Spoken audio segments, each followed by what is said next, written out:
ইজারার শর্তের কোনো তোয়াক্কা না করেই ৯ দিন আগে থেকেই কয়েকটি হাটে শুরু হয়েছে কোরবানির পশু বেচা বিক্রি। রাজধানীর দিয়াবাড়ি হাটে দেখা যায় এমন অনিয়মের চিত্র। এছাড়া পশু বিক্রেতাদের কাছ থেকে গরু প্রতি ১,০০০ টাকা নেওয়ার অভিযোগ উঠেছে ইজারাদারদের বিরুদ্ধে।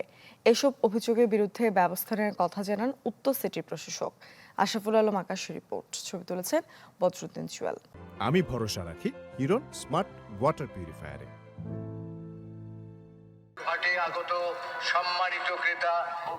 সিটি কর্পোরেশনের নির্দেশনা মোতাবেক কোরবানির পশুর হাট শুরু করতে সময় বাকি আরও ৫ দিন, কিন্তু উত্তরার দিয়াবাড়ি হাটে নিয়ম ভেঙে আগেভাগেই বসানো হয়েছে হাট।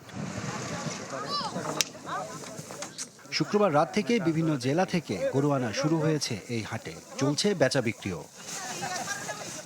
আগে ভাগে মানে জায়গা পাওয়া যাবে না বলে আগে ভাগে আসছি। নওগাঁ জেলার নেমতো থানা থেকে এসেছি আমরা, তো এক গাড়ি করে নিয়ে এসেছি ২৪টা।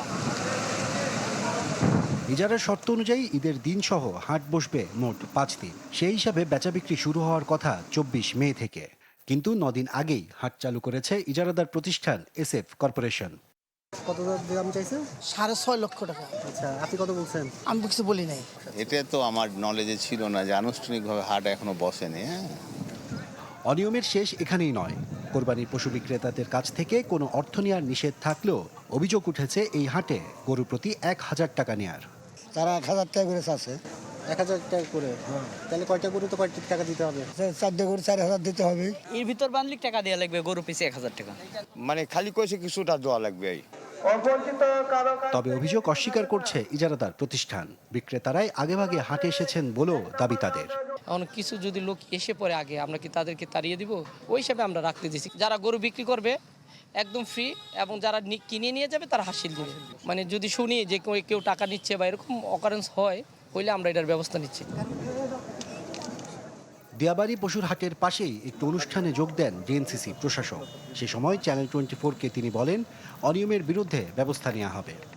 আমি কর্মকর্তার সাথে কথা বলে আমার নিয়োগকৃত একটা ম্যাজিস্ট্রেট আছে, হ্যাঁ, ওখানে আমি এখনই পাঠাবো আমি, কারণ এটা তো আমার শর্ত ভঙ্গ করেছে, তাই না? সে যে হোক, আমি তো কাউকে ব্যক্তিগতভাবে পছন্দ করে কাউকে গরু হাট দিইনি, তাই না? আইন যেটা আছে সেটাই করবো, আমি এখনই করবো। একই দৃশ্য তেজগাঁওয়ের পলিটেকনিক ইনস্টিটিউটের মাঠের অস্থায়ী হাটে। এরই মধ্যে আলোকসজ্জা করে চলছে পশুর হাট শুরুর তোড়জোড়। আশরাফুল আলম আকাশ, চ্যানেল 24, ঢাকা।